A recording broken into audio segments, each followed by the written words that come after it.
안녕하세요.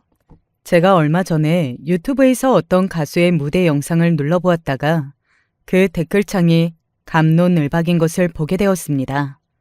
무대 영상이 되고 사람들이 이런저런 의견을 내고 있었던 건데요. 얼굴만 예쁘고 잘생기면 다냐? 저게 가수라고 할 수 있냐? 입만 번긋할 줄 아는 게 붕어 같아 보인다. 몸치가 따로 없다.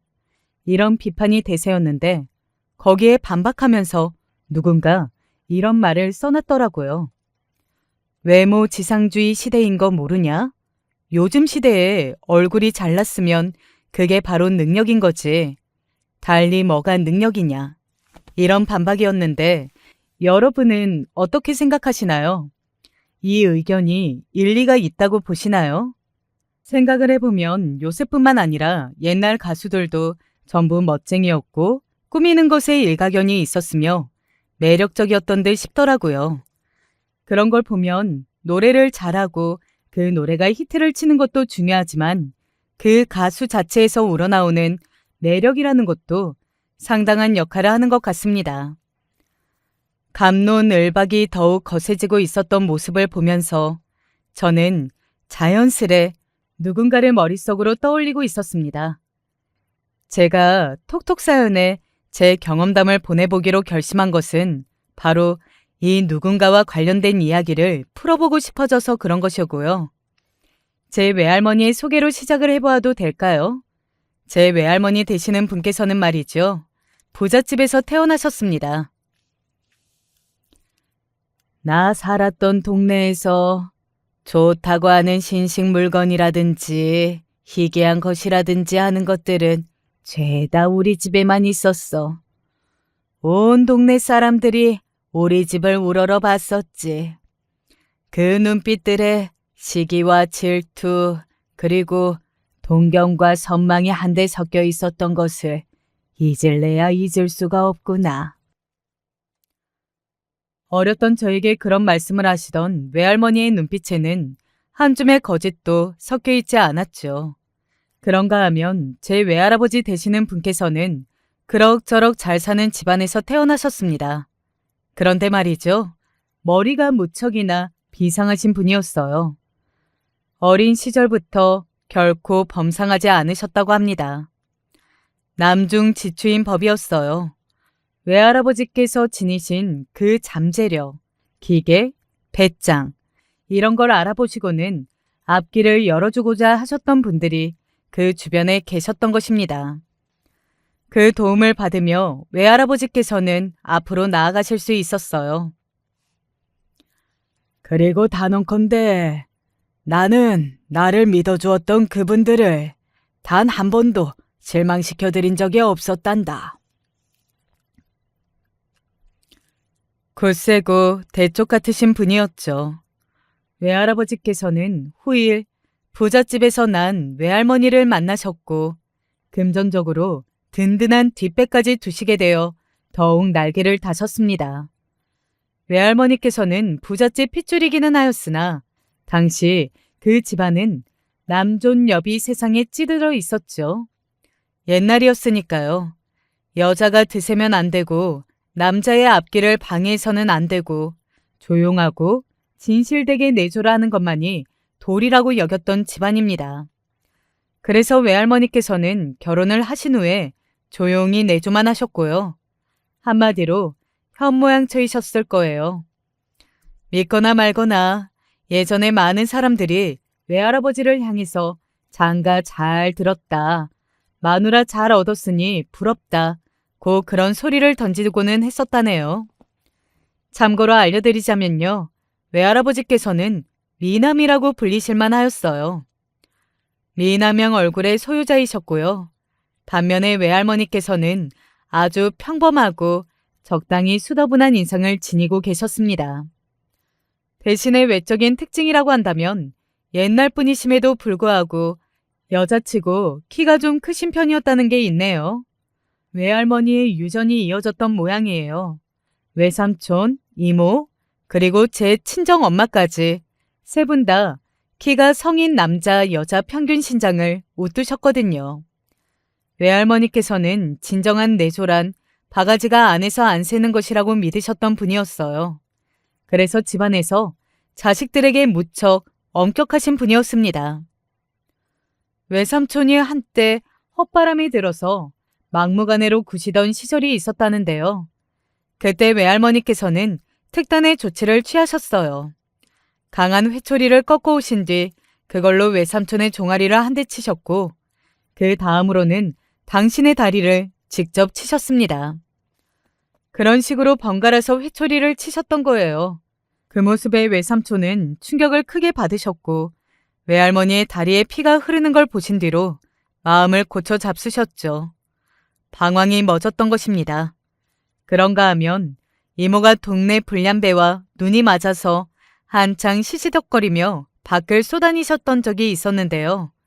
그걸 아신 외할머니께서는 당장 커다란 가위로 이모의 머리카락을 싹둑싹둑 잘라버리셨습니다. 또한 사람들을 써서 그 불량배에게 매운맛을 보여주신 뒤 그 동네를 아예 떠나도록 만드셨고요. 여지를 안 남겨두시는 분이셨어요.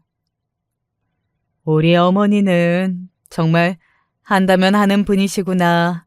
잔잔한 물 같으신가 하면 타오르는 불 같으시기도 해. 그리고 그런 일화들을 몇 번 목격하신 친정엄마는 한없이 눈치를 보게 되셨죠. 스스로 말씀하시기를 당시에는 원체 소심한 기질이 존재하였다고 합니다. 방황이나 반항이니 하는 것들은 전부 속으로만 실컷 상상하는 거에 그치는 분이었죠. 직접 실현으로 이어갈 엄두는 절대 못 내셨어요. 외삼촌과 이모 두 분 다 머리가 참 좋았습니다. 암만 해도 외할아버지의 비상한 두뇌 그 유전을 물려받으신 게 분명하였죠. 그러나 친정엄마에게만 해당이 안 되었어요. 돌려서 표현할 필요가 없이 친정엄마는 머리가 몹시도 나빴거든요. 왜? 저희 삼남매 중에서 저만 머리가 이렇게 나쁜 거예요? 제가 어렸을 때 혹시 누가 저한테 까마귀 고기라도 먹인 거 아닐까 싶어요. 기억력도 안 좋잖아요. 괜찮아. 너무 그렇게 상심할 것 없어. 세상에는 말이다. 천재가 있으면 범죄 또한 있는 법이야.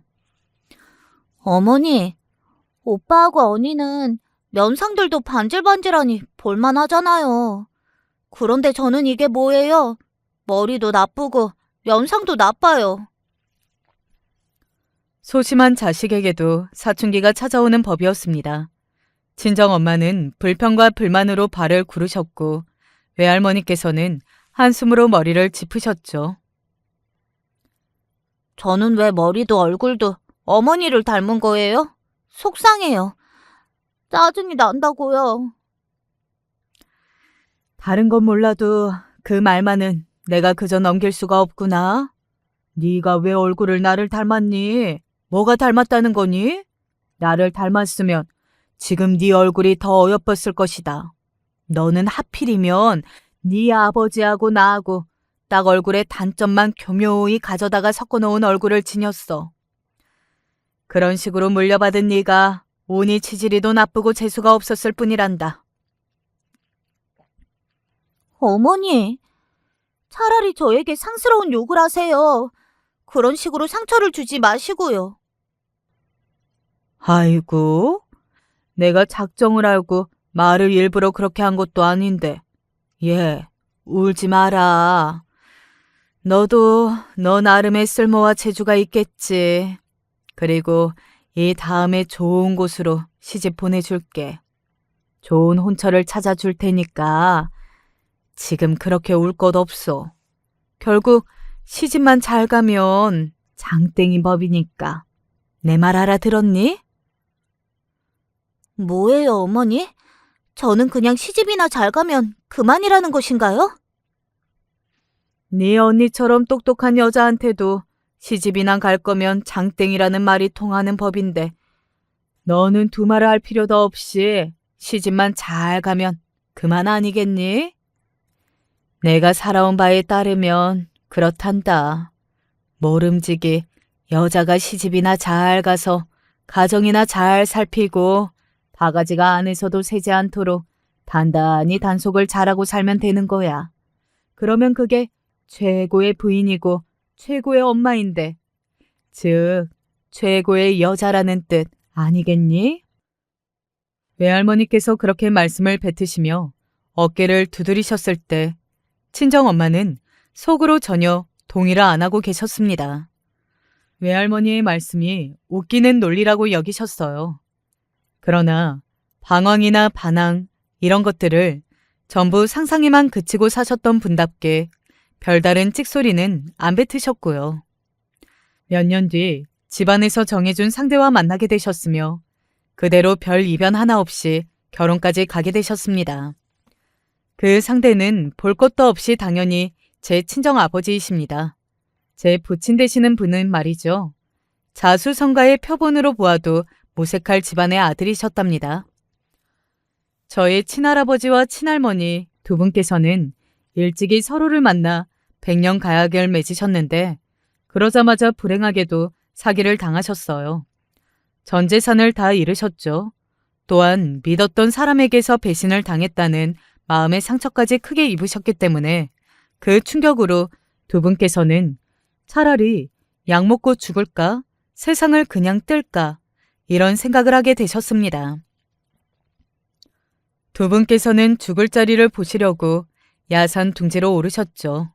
그런데 희한하게도 그 산길을 지나던 누군가가 있었고 그 누군가가 바로 어느 이름 모를 절의 스님이셨던 것입니다. 스님은 제 조부모님을 보자마자 상황 파악을 마치셨고요. 젊음이 아깝소. 사지 멀쩡한 남녀가 어찌 죽으려고 한단 말이요.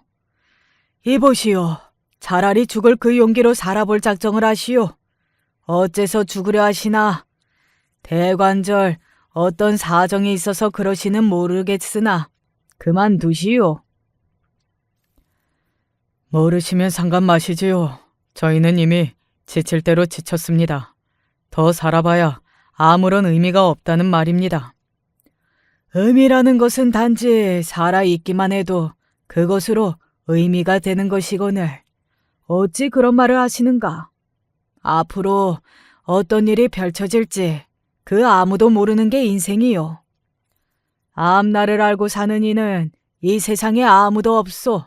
또한 인생이란 지독하게 즐긴 법이지. 두 사람의 인생의 티끌도 모르면서 생을 등지려는 게 안타깝소. 이대로 떠난다면 두 사람은 죽어서도 평안하지 못할 것이외다. 강경하고 단호하며 깊은 눈매를 지니신 스님의 호통에 결국 두 분은 머뭇거리시게 되었고 아무 반박도 못하셨죠. 스님의 아미타불이라는 음성을 뒤로하고서 산을 내려가시는 동안 두 분은 어느새 주위의 나무를 바라보게 되셨습니다. 갑자기 흙냄새가 맡아졌다고 합니다. 산을 다 내려왔을 때 두 분은 이 세상에 발을 더 붙이고 더 살아보자는 다짐을 마치신 뒤였죠.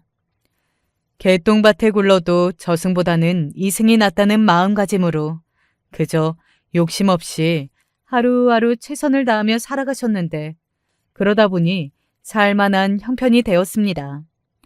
두 분에게는 어느새 자식만 넷이었죠. 어느 날 두 분은 자식들의 얼굴을 번갈아가며 쳐다보다 그냥 사는 것 말고 더욱 잘 살아보자는 결심을 하게 되셨어요. 욕심을 부려보기로 하신 것이었죠. 무모하게 작은 가게를 몫이 좋은 곳에 내어 장사를 시작하셨습니다. 부모의 의욕을 읽은 자식들은 처음부터 협조적으로 굴었죠. 도박이나 다름없었던 배짱 장사는 2년 만에 성공이라는 이름으로 돌아왔습니다. 5년이 더 지나자 확장 이전이라는 단계까지 거쳐낸 뒤에는 가히 대성공이라는 이름표를 달게 되었죠. 부모가 매일을 피와 땀을 흘리며 열심히 일을 하니 자식들도 따라갔습니다. 첫째는 부모와 함께 일을 하였고요. 둘째는 온 집안의 일을 도맡아 하고 식구들을 챙기는 역할이었습니다. 위 형제들보다 풍족한 환경에서 자라나게 된 셋째와 넷째는 게으름 피우지 않고 공부에 열중을 하였어요. 그 결과 학업에서 좋은 성과를 보였습니다. 특히나 셋째는 우리나라에서 최고로 꼽히는 명문대학교에 입학을 한 번에 해내는 쾌거를 이루어냈고요. 명문대 학교를 나와 큰 회사에 들어가서 일을 하다 보니 그만큼 인맥들도 새롭게 많이 생겨났습니다. 셋째의 특징이다 장점은 공부만 잘하는 것이 아니라 사회생활에도 일가견이 있다는 점이었어요. 여러 사람에게 잘 보였고요. 그랬던 덕분에 부잣집 딸과 맞선까지 보게 되었습니다.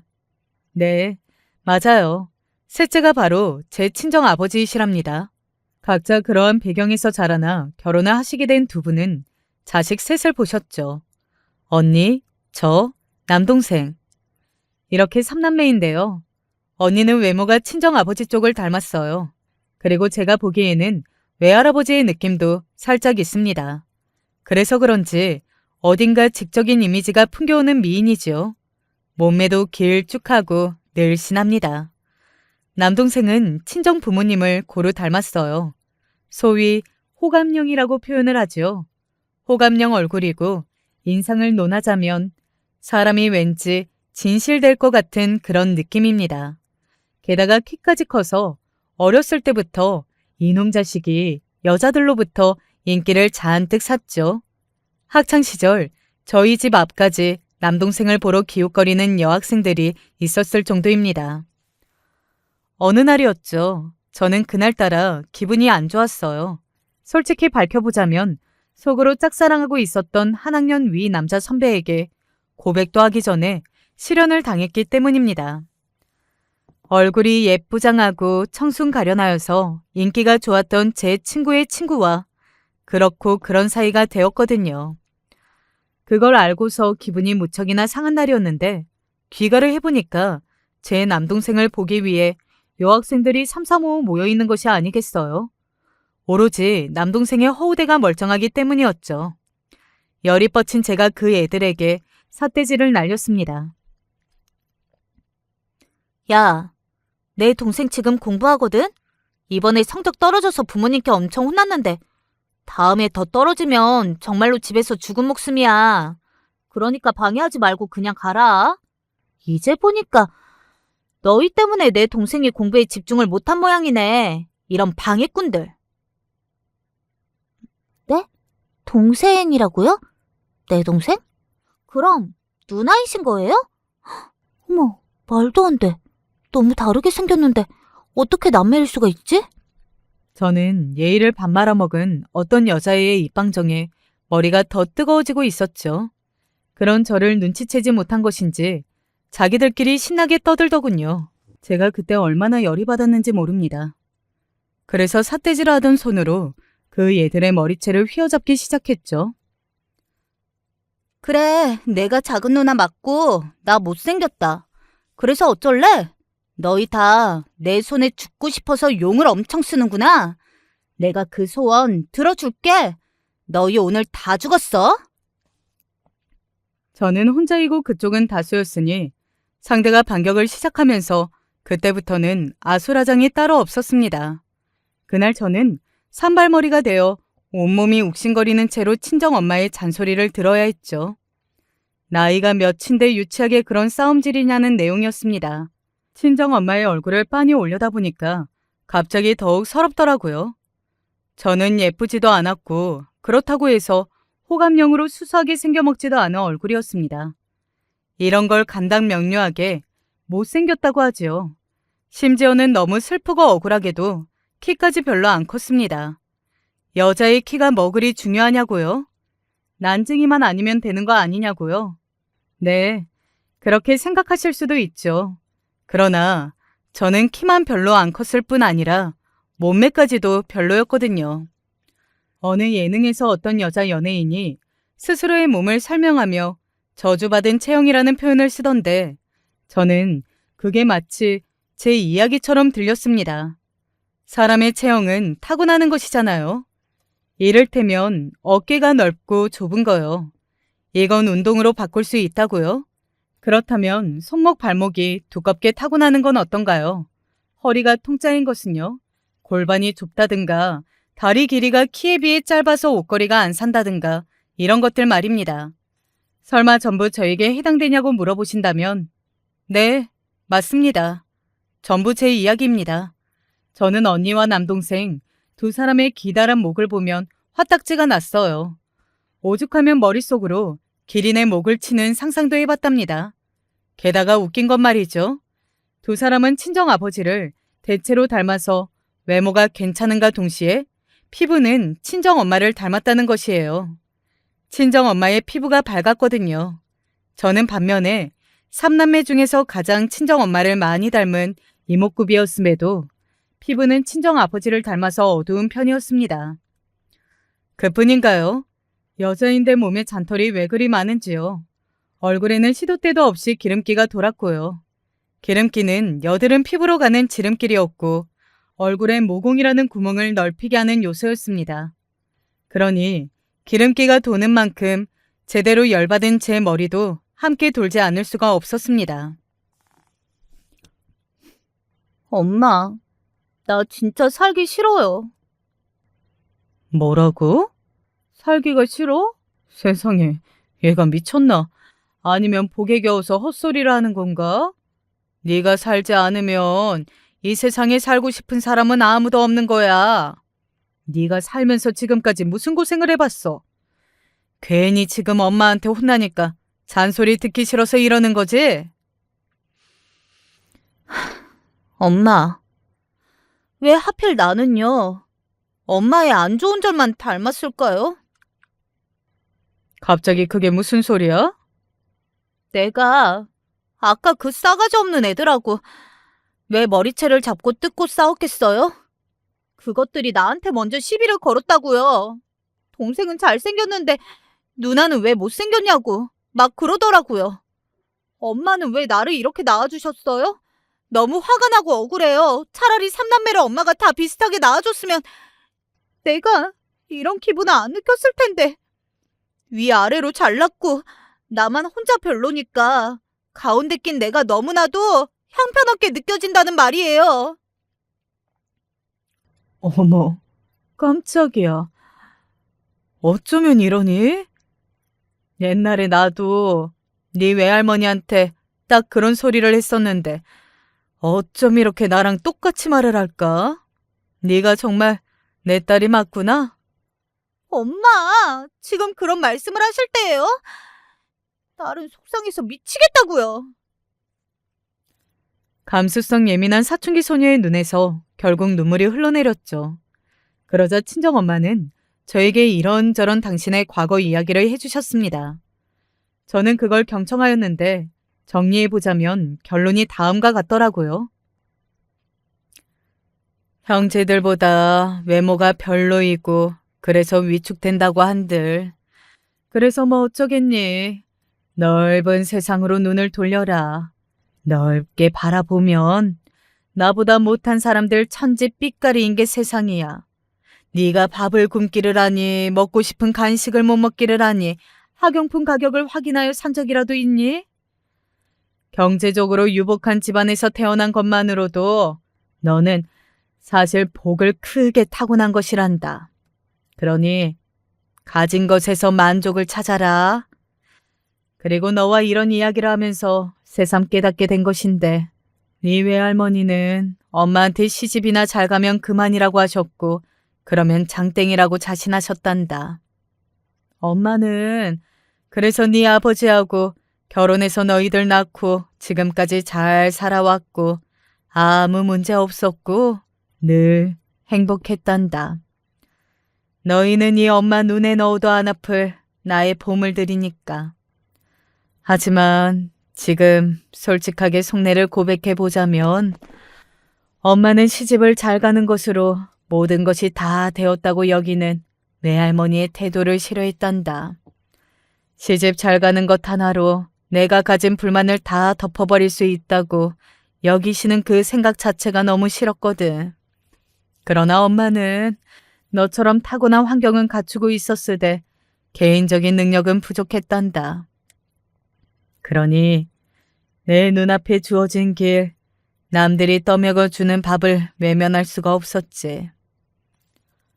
친정엄마는 만약에 당신이 머리가 똑똑하고 배짱이 넘치는 성격에다가 과감함이 있었다면 지금과는 전혀 다른 생각을 가지고 다른 모습으로 살았을 거라고 하셨습니다.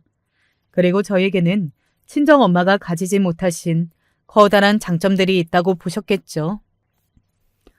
마음이 상했다는 이유로 상대의 머리채를 잡아뜯고 상대 측이 다수이든 말든 덤벼드는 배짱, 성질머리?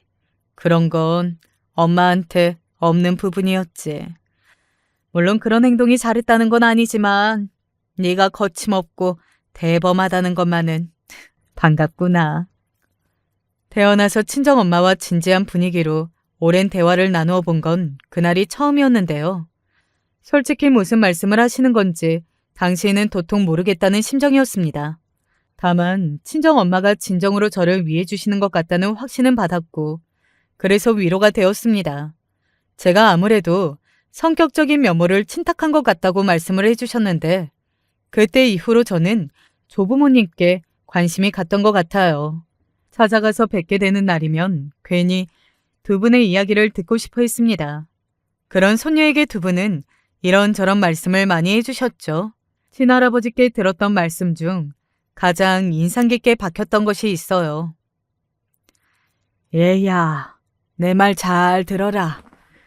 이 세상은 너를 향해서 사실상 진로 고민을 할 필요가 없는 아이라고 말을 해줄 것이다. 왜냐하면 빚동싸게 공부를 마쳐서 명문대학을 가지 않아도 너는 믿는 구석이 있으니까. 네가 명문대 간판이 없어도 너는 명문대 간판을 단 부친을 두었으니 무슨 대수이랴. 풍족한 집안에서 태어나 자랐고 네 외가는 모두가 우러러보는 집안이니 세상은 너에게 아무것도 하지 않아도 이미 다 가지고 있다고 외칠 것이다. 자, 너는 이것에 대해 어떻게 생각하냐? 솔직히 잘 모르겠어요. 하지만 저는 그렇게 생각하고 싶지가 않네요. 이유는 모르겠지만 그런 것에 저를 가둬두고 싶지 않고 좀 더 혼자의 힘으로 뭘 해내면서 살고 싶다는 생각이 있어요. 제가 저희 남매 중에서 혼자 외모가 뒤떨어져서 한창 그런 고민이 많았고 불평불만이 많았어요. 그런데 최근에는 생각이 바뀌고 있어요. 저 나름의 능력을 키우고 발휘해서 외모적으로 부족한 부분을 채우고 싶어요. 이미 제가 타고난 배경은 언니 동생에게 똑같이 있는 것이니 다른 걸 키워야겠죠?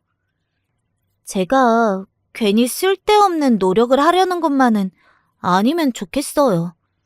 할아버지께서 이미 말씀하신 것처럼 저는 노력을 하지 않아도 사는 곳에는 문제가 없을 테니까요. 아니, 아니다.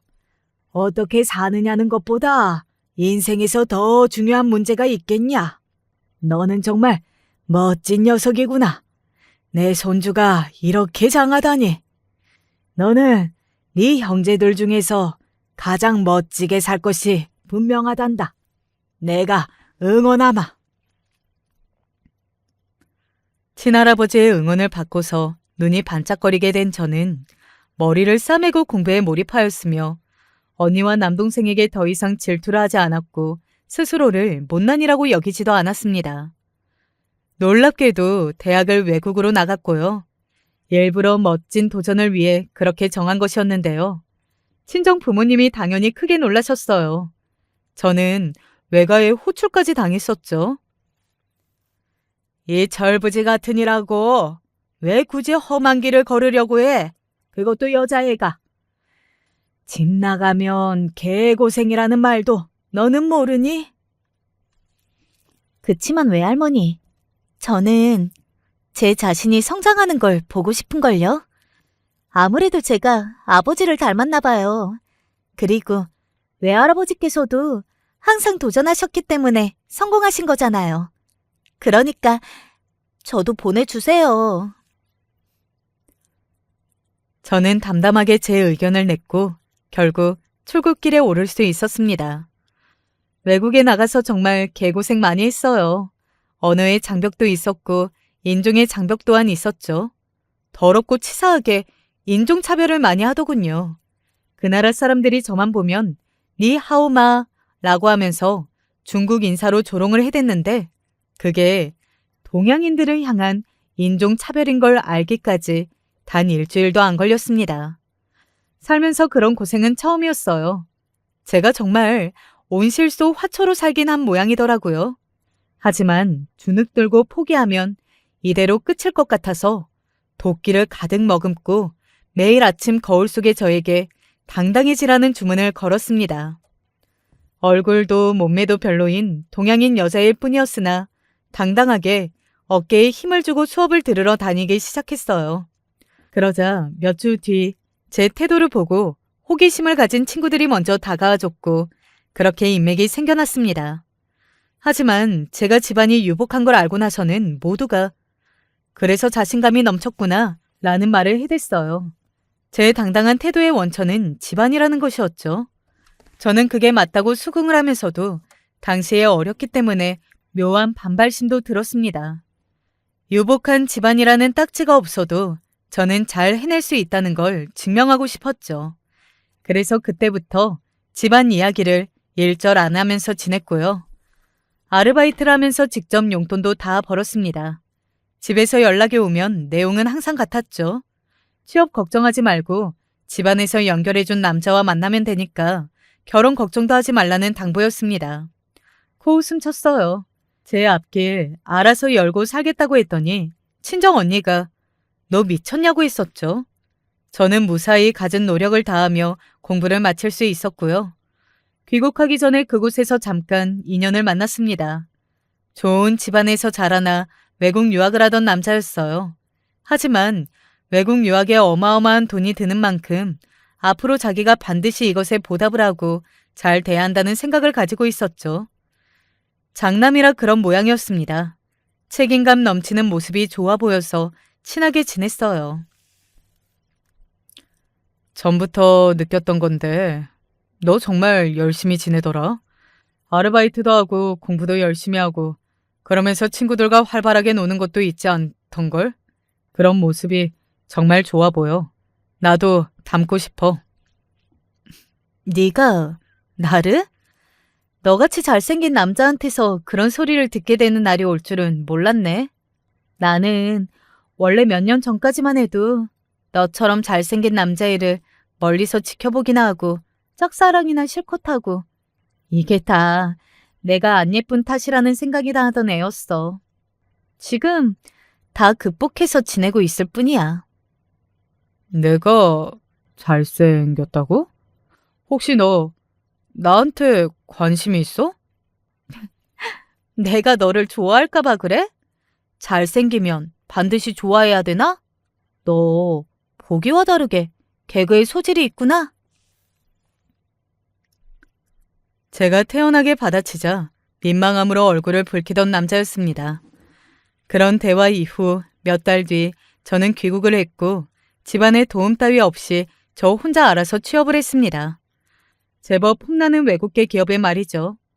여기서도 더럽고 치사한 게 있었어요. 예쁘고 청순하게 생긴 여사원들에게만 너그러운 남사원들이 존재했거든요. 저에게는 업무 설명도 제대로 안 해줬고요. 어이가 없어서 묵묵하게 제 일이나 열심히 했는데 몇 달이 지나자 저를 향한 시선이 싹 바뀌었고 어느새 저에게 교제를 청해오는 남사원도 생겨난 뒤였어요. 제가 이메일을 받은 것은 그 무렵이었습니다. 외국에서 친하게 지냈던 바로 그 남자요. 한국에 들어왔는데 꼭 만나고 싶다고 하더라고요. 저도 근황이 궁금해져서 만나기로 했죠. 여전히 대화가 즐겁고 잘 통하는 상대였습니다. 그렇게 딱 2번 더 만나고 나서 상대가 먼저 저에게 교제를 청했어요. 다른 남자들의 고백에는 시큰둥했는데 제 가슴이 이 남자에게 설렌다는 사실을 깨닫고 제가 수락을 했습니다. 이쯤에서 예상을 하셨겠지만 이 남자가 바로 제 남편입니다. 남편이 장남이고 남동생이 하나 있어요. 둘이 나이 차이가 7살이라서 터울이 좀 있는 편이었죠. 시댁은 꽤 사는 집안입니다. 그리고 친척들끼리 자주 모여서 아웅다웅하면서 교류를 활발하게 하는 편이에요. 그러니 얼마나 자식들 이야기를 자주 나누겠나요? 인물도 좋고 공부도 잘하고 외국 유학까지 다녀온 남편은 제법 화제의 대상이었고 기대주였습니다. 결혼도 분명 기똥차게 잘할 것이라고 신뢰를 받는 인물이었다는 거예요. 시부모님은 뭐든 잘하는 장남이 알아서 연애도 조용히 잘하고 있었다는 것에 만족을 하셨습니다.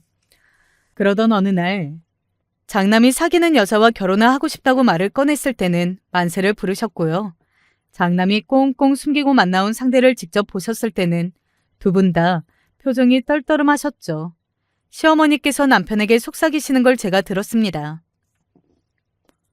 너는 콩깍지가 어디까지 낀 거야? 학생 때까지는 못난이었으나 세련되게 잘 꾸밀 줄 아는 성인이 된 저는 제법 봐줄 만한 외모의 소유자였으나 단정하고 수수한 차림새에서 돈의 냄새가 전혀 맡아지지 않는 것에 시어머니께서는 당황하셨습니다. 설마 장남이 없는 집 아가씨를 만날 거라고는 상상도 못하셨거든요. 그러나 시아버지께서는 금세 평정을 찾으시고 저의 장점을 보셨습니다.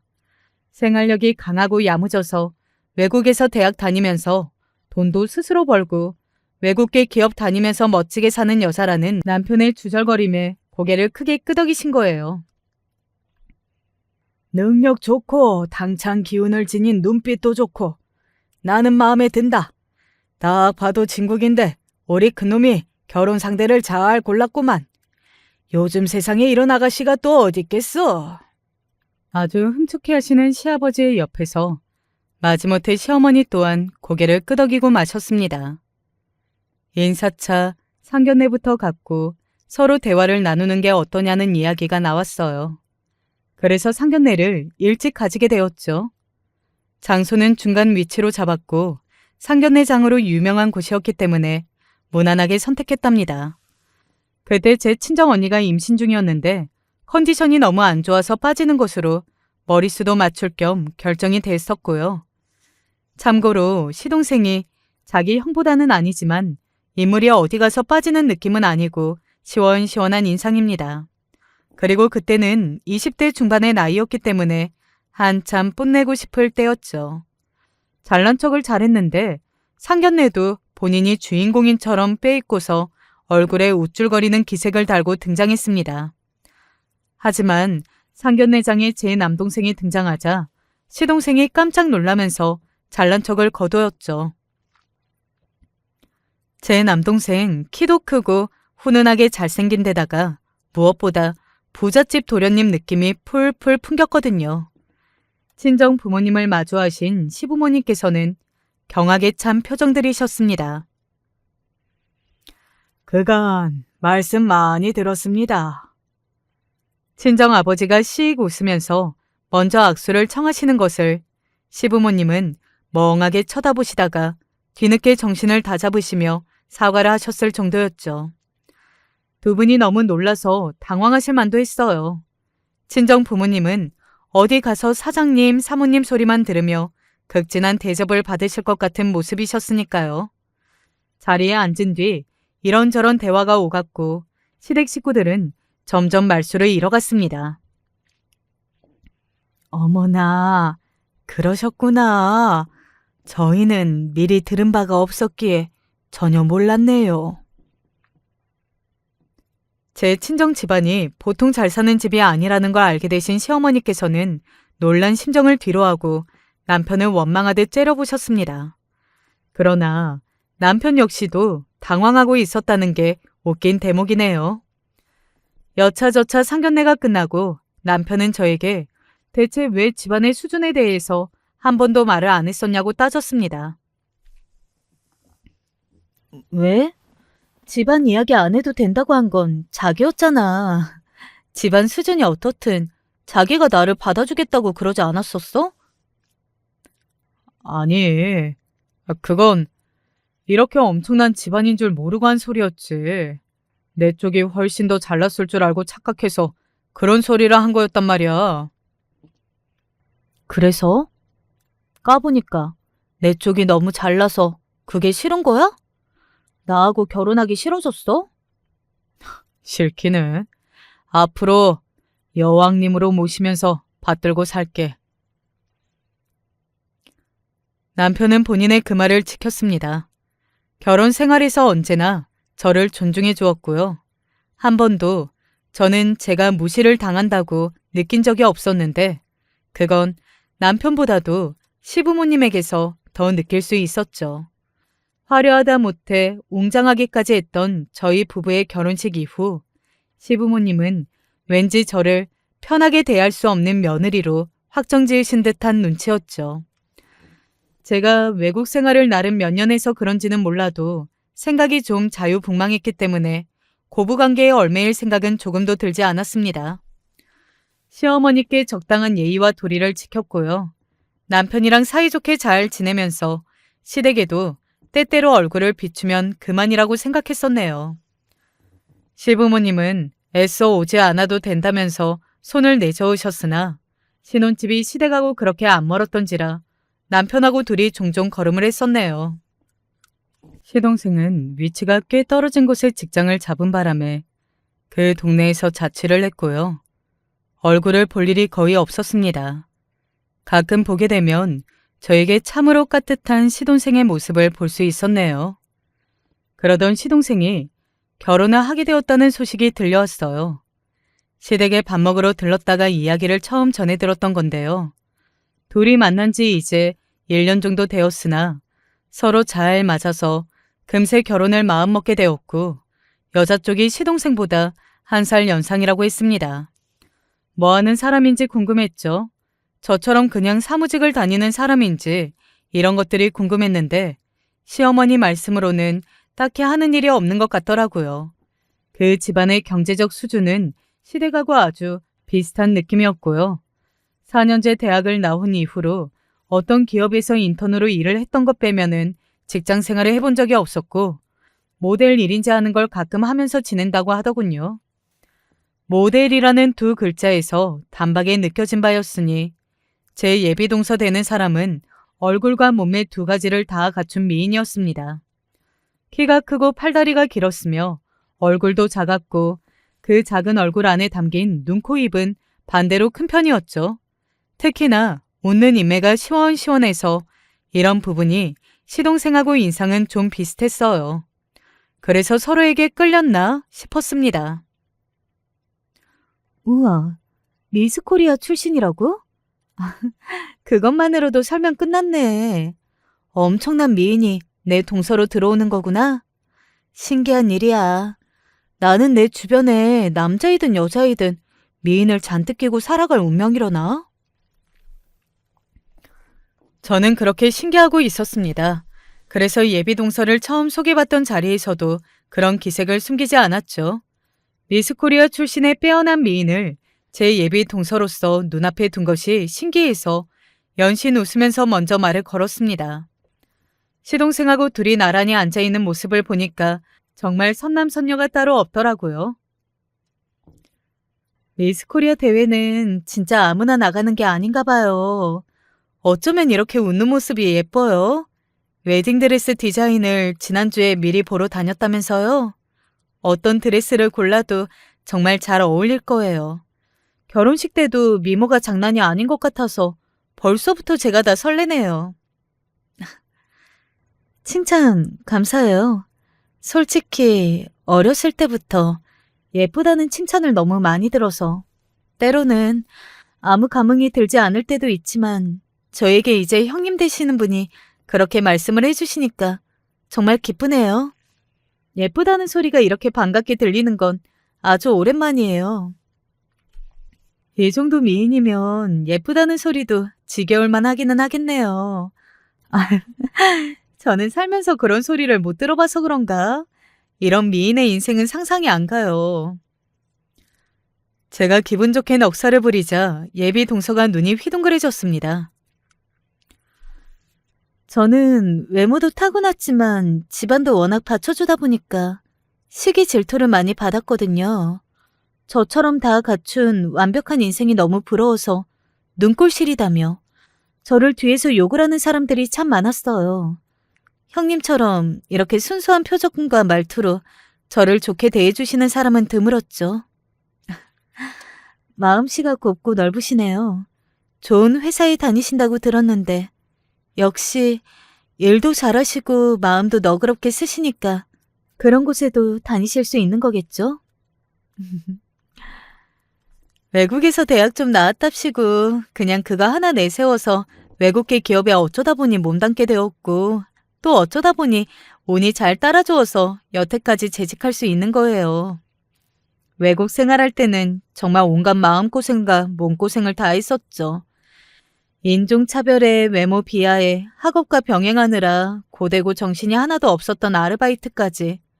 당시에는 너무 힘들었으나 지나고 보니까 그게 다 저의 자산으로 남았네요.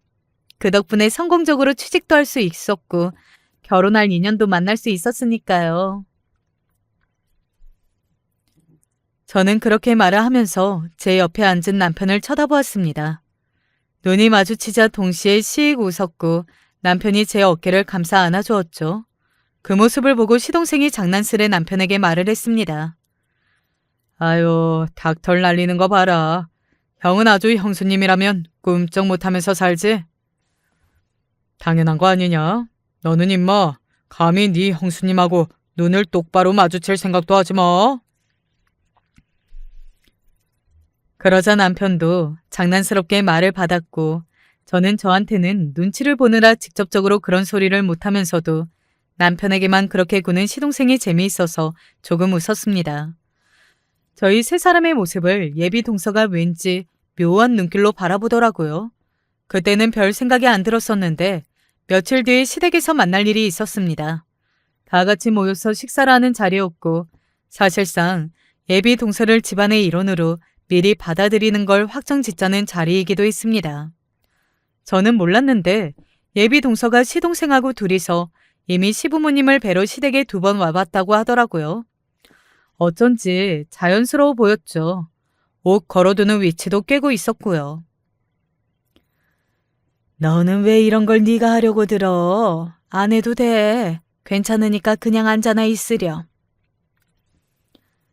음식 완성은 거의 다 됐으니까 막판에 젓는 것만 제가 좀 하려고 했는데 그냥 하지 말까요?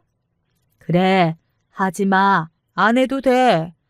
그게 내 마음이 편해서 이러는 거야. 직장에서 이런저런 일로 아주 바빴다면서 피곤할 텐데 뭐 이런 걸 거두려고 하니? 부엌에서 기웃거렸다가 시어머니의 만류에 쫓겨났습니다. 집안일 봐주시는 이모님이 계셔서 그분이 이미 다 해놓기는 하셨으나 시어머니의 손길이 다 닿아야 하는 것들이라 저는 그걸 좀 도와드리려 했을 뿐인데 한사코 사양을 하시더라고요. 그래서 머쓱하게 웃으면서 걸음을 옮겼는데 그 모습을 예비동서가 지켜보고 있었습니다. 예비동서는 시아버지가 이런저런 정치 뉴스를 읊으시는 걸 시동생하고 나란히 앉아서 들어드리고 있었던 와중이었어요. 저에게 꽂힌 예비동서의 눈빛이 어딘가 묘하다고 느껴졌고 바로 몇 분 뒤에 저는 놀라운 말소리를 들을 수 있었습니다. 생각보다 일찍 상이 차려졌길래 저는 예비동서를 찾아 나섰죠. 전화가 왔는지 휴대폰을 들고 자리를 옮기는 걸 봤었거든요. 그리고 저는 옷방 앞을 지나가다가 예비동서의 음성을 들었습니다. 이곳에 있구나 싶어서 노크를 뒤 문을 열었는데 통화에 열중이었던 예비동서는 그 소리를 못 들었던 거예요. 아, 그러니까 내 말이 바로 그 말이야. 못생긴 년이 나대는 것도 보기 싫어 죽겠는데 그 못생긴 년을 대우해주는 이 집안 분위기는 또 뭐라? 야, 우리처럼 미스코리아 출신들이 대우받는 게 맞니? 아니면 얼굴 못생기고 키도 난쟁이 똥자루 같은 년이 대우받는 게 맞니? 어느 쪽이 맞는 건지 너무 극면하게 나와 있는데 이 집안이 뭔가 좀 이상한 것 같아. 세뇌라도 당한 걸까? 저에게 등을 보인 채로 열심히 통화를 이어가고 있었죠. 저는 단번에 제 이야기라는 것을 알았습니다. 아, 너무 짜증나지 않아? 이게 불공평한 게 아니면 뭐가 불공평한 거야. 외국계 기업인지 뭔지 그게 뭐 대수라고.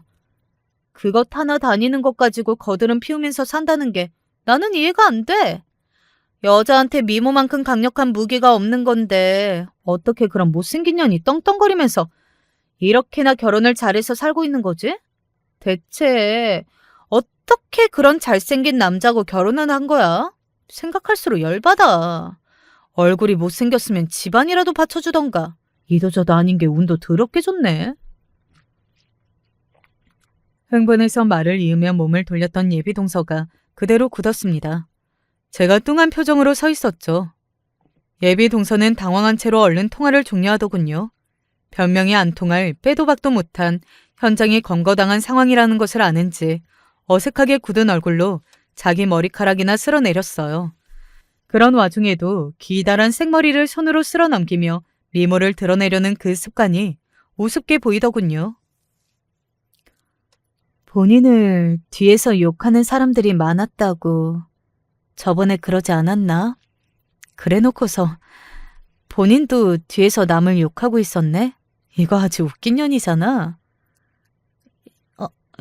형님. 년이라뇨? 말씀이 지나치시네요. 너는 나보고 못생긴 년이라면서 너는 사고방식이 내가 하면 로맨스고 남이 하면 불륜이라는 식이구나. 재밌네.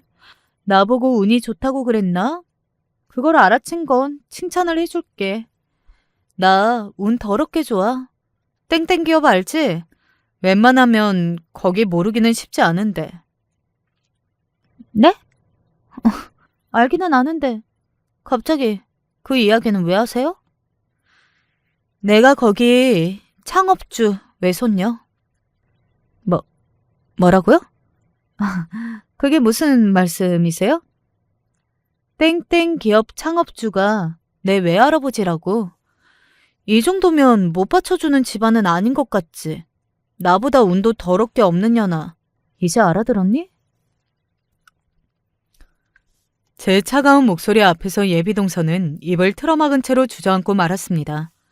할 수만 있다면 몇 분 전으로 시간을 돌려 자기 입을 꿰매버리고 싶었겠죠.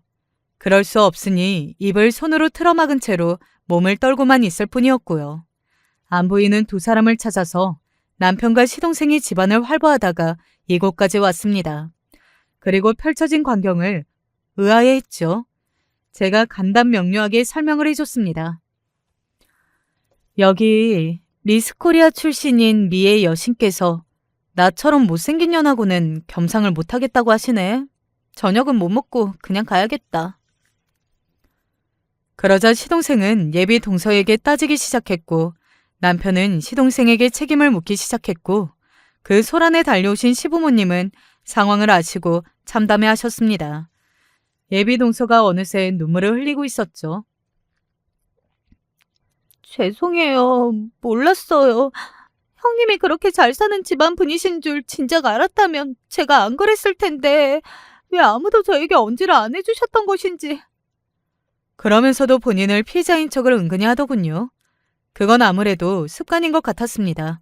울면서도 연신 머리를 쓸어 올리던 것처럼 말이죠. 미모와 눈물이 합쳐지면 강한 무기가 될 거라고 여겼을지도 모를 일이지만 애석하게도 그건 안 통했습니다. 나는 이런 상황을 겪고도 이 결혼 강행하고 싶은 생각은 없어. 무엇보다 내 마음이 차갑게 식었거든. 형수님의 발끝에도 못 미치면서 이렇게나 오만하고 말을 함부로 하는 여자였다니 내가 사람을 잘못 봤었네. 크게 실망을 한 시동생은 결혼하고 싶은 마음이 싹 사라졌다면서 파혼을 선언했습니다. 예비 동서였던 그 여자는 설마 파혼을 당할 줄은 몰랐는지 크게 충격을 받아서 식음을 전폐하다가 입원까지 했었더라고요. 게다가 이미 결혼 이야기가 다 돌았던 만큼 그 여자 주변에 파혼 소문이 싹 퍼졌는데 그 주변 사람들이 쌤통이다 라는 반응을 보였다는 후문이었습니다. 뿌린 대로 거둔다고 하더니 잘난 척을 일삼으며 주변에 함부로 행동하고 눈에 빤히 보이는 가식을 부리면서 그 여자는 살아왔던 모양이었습니다.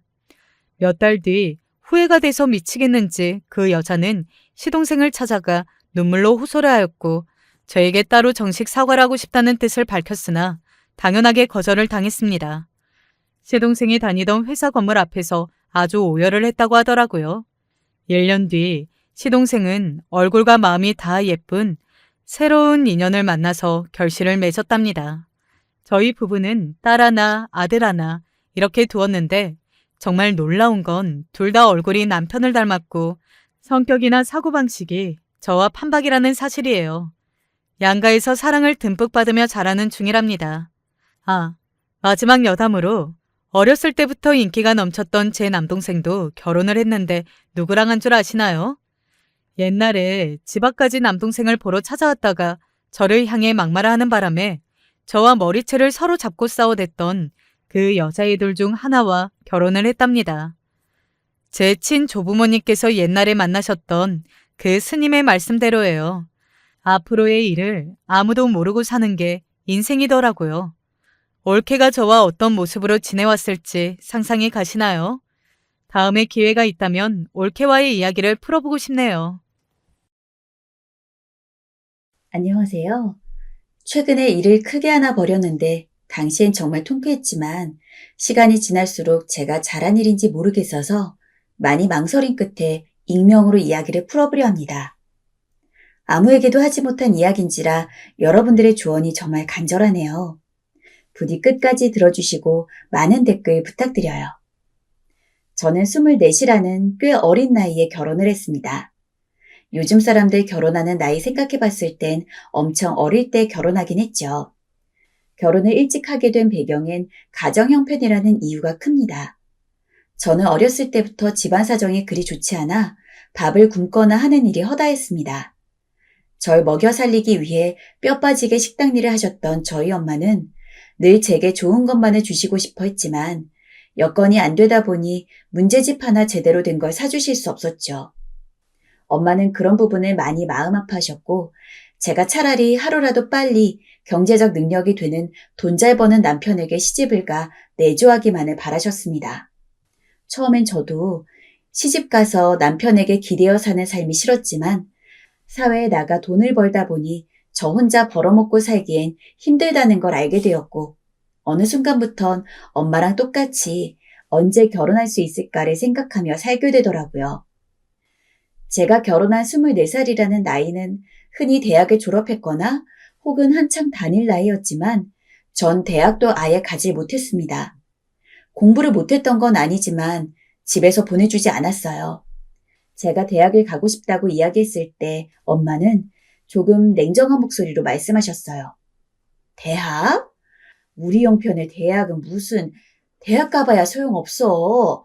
차라리 얼른 일구해서 착실히 돈 벌다가 결혼할 생각이나 해. 그게 여자한테 최고의 삶이야. 저는 제가 열심히 공부해왔던 게 너무 아까워 대학에 정말 가고 싶었지만 현실이란 벽 앞에선 생각보다 쉽게 포기할 수 있었습니다. 현실과 타협을 안 할 수가 없었던 것 같아요. 제가 대학에 가려면 학자금 대출을 받아야 했는데 아직 아무것도 시작하지 못한 사회초년생이 빚을 지고 생활할 생각을 하니 앞길이 갑자기 깜깜하게 느껴지더라고요. 아마 엄마가 저 어릴 때부터 돈 거리시며 걱정하고 염려하셨던 것도 제게 영향을 미쳤던 것 같습니다. 그래, 내 주제에 대학은 무슨, 차라리 엄마 말대로 얼른 돈을 버는 게 나아. 전 그렇게 생각하며 엄마의 말처럼 대학을 포기하고 아르바이트를 가장 먼저 시작했습니다. 취직을 하고 싶긴 했지만 취업이 잘 되는 실업계가 아닌 인문계 고등학교에 갔기 때문에 취업을 하기에는 스펙이 너무 부족했어요. 취직을 생각하며 거의 50장 이상 이력서를 넣어봤는데 아무 데서도 저를 뽑지 않아서 하는 수 없이 아르바이트부터 시작할 수밖에 없었죠. 그래도 차라리 실업계를 나왔으면 직업 관련해서 공부도 많이 했을 테고 하다못해 기술 자격증이라도 땄을 텐데 그런 게 하나도 없는 상황에서 취직을 하기란 거의 불가능에 가까웠어요. 다행히 아르바이트를 하면서 열심히 일을 하다 보니 자연스레 조금씩 돈이 모였어요. 물론 큰 돈은 아니었어요. 집에 생활비를 보태고 제 생활비 쓸 거 쓰면서 저축을 하다 보니 아무래도 아르바이트한 돈으론 저축을 그리 많이 할 수가 없었어요. 매년 시급이 오른다고는 해도 이게 진짜 누구 코에 붙일 수 있을 만한 돈인지 모르겠고 돈이 들어오는 순간 빠져나가야 하는 돈이 수두룩하더군요. 그래도 아르바이트를 하다 보니 어쨌든 먹고 살 수는 있을 정도로 돈이 벌렸고 그와 동시에 사회적인 경험이 생기다 보니 점점 취업에 대한 자신감도 생겼어요. 아르바이트를 하는 동안 취업 박람회도 가보고 취업한 주변 친구들의 말도 들어보면서 어떻게 취업 준비를 해야 할지 계획도 세울 수 있었고요. 또 아르바이트를 할 땐 고단했지만 거의 풀타임으로 하루 종일 근무를 했기 때문에 회사에선 이런 부분을 좋게 볼 거라고 생각했습니다. 그렇게 성인이 되고 한 2년 정도 아르바이트를 하다가 22살에 첫 직장에 사무보조로 취직을 할 수 있게 되었습니다. 하지만 회사는 제 생각보다 좋지 않았어요. 월급의 문제는 아니었습니다. 애초에 사무보조 자체가 돈을 많이 주는 직종이 아니기도 했고 저는 신입이었으니 높은 월급은 바랄 수 없었어요. 문제는 직장 사람들이었습니다. 저와 자주 부딪히는 직장 사람들은 같은 사원 1명, 대리님 2분이 계셨는데 이 대리님 중 한 분이 이상하게 제가 무슨 일만 하면 마뜩찮게 보고 그러시더라고요. 유진 씨, 일을 그렇게 하면 안 되지. 지금껏 회사에서 뭘 배운 거야? 회사 들어온 지 한 달도 안 된 저한테 저런 식으로 이야기를 하거나 유진 씨 들어오고 일이 더 많아져서 짜증나 죽겠어 하는 식으로 탕비실에서 다른 직원에게 제 뒷담화를 하는 장면까지 본 적이 있었어요. 물론 제가 일이 서투를 순 있었겠지만 그래도 최대한 다른 분들에게 피해 끼치지 않으려고 일부러 야근까지 자처하며 일을 했는데 그런 뒷담화를 들으니 자존심도 상하고 마음도 안 좋더라고요. 다른 직원분들은 모두 친절하셨지만 그 대리님이 하시는 말 한마디 한마디에 자꾸 상처를 받은 나머지 진지하게 퇴사를 고민하기도 했습니다. 그래도 회사 일이 처음이니 그렇다고 생각하고 마음을 다독이며 하루하루를 버텨나가다가 제가 다른 분들과 맡은 업무를 총괄적으로 봐주실 차장님이 들어오셨어요. 저는 처음에 차장님이라고 해서 나이가 굉장히 많을 거라고 생각을 했는데 당시 회사를 1년 정도 다니지라 23살이었던 저와 비교를 해도 5살밖에 차이가 나지 않았죠. 상당히 젊은 차장님이었어요. 저는 당시 회사 생활에서 정신적으로 많은 고통을 받고 있던지라 내심 이 차장님은 공정하게 일을 봐주셨으면 좋겠다고 생각을 했습니다. 그리고 그런 제 바람대로 차장님은 일에 있어서는 냉정하고 객관적인 판단을 내려주시는 분이었습니다. 제가 일이 어색한 걸 감안하더라도 혼나야 마땅한 부분에서는 칼같이 혼내셨고 대신 제 잘못이라고 볼 수 없다고 여겨지는 부분에 대해선 대리님이 저를 힐난할 때마다 옆에서 그건 유진 씨 잘못이라고 보기 어렵다 라고 이야기하며 제가 불필요하게 혼나는 일을 줄여주셨어요. 확실히 그렇게 해주시니 저도 제가 잘못한 부분은 한 번 더 곱씹고 다시는 그런 일이 일어나지 않게 노력을 하게 되고 칭찬받은 부분에 대해선 자존감도 올라가더라고요. 그러다 보니 자연스레 업무적인 능력도 늘어나게 됐고요. 사람 마음이 참 신기한 게 한 반년 정도 그러다 보니 어느새 전 차장님을 이성적으로 보게 되었습니다. 직장 상사가 아닌 남자로서요.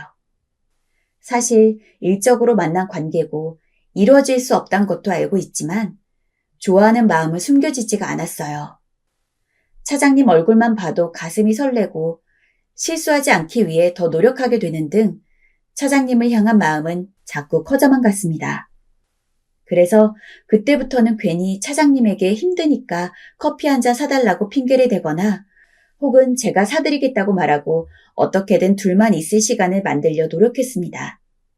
그런데 놀랍게도 차장님은 이런 제 부탁들을 거절하지 않으시더라고요.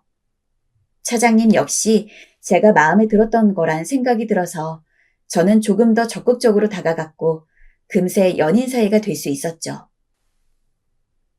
하지만 연인으로서 있을 수 있는 시간은 생각보다 길지 않았습니다.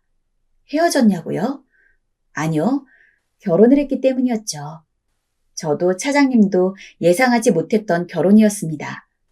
차장님을 좋아하긴 했지만 저는 결혼을 생각하기에는 나이가 어렸기 때문에 한 번도 차장님과 결혼을 꿈꿔본 적은 없었고 차장님은 저보다는 나이가 있었지만 요즘 결혼하는 추세를 보면 보통 30살이 넘어서 결혼하는 것이 일반적이었기 때문에 차장님도 진지하게 결혼을 염두에 둔 적은 없다고 말씀하셨어요. 이렇게 서로 결혼에 대해서 별 생각이 없던 저희가 결혼하게 된 이유는 바로 아이 때문이었습니다.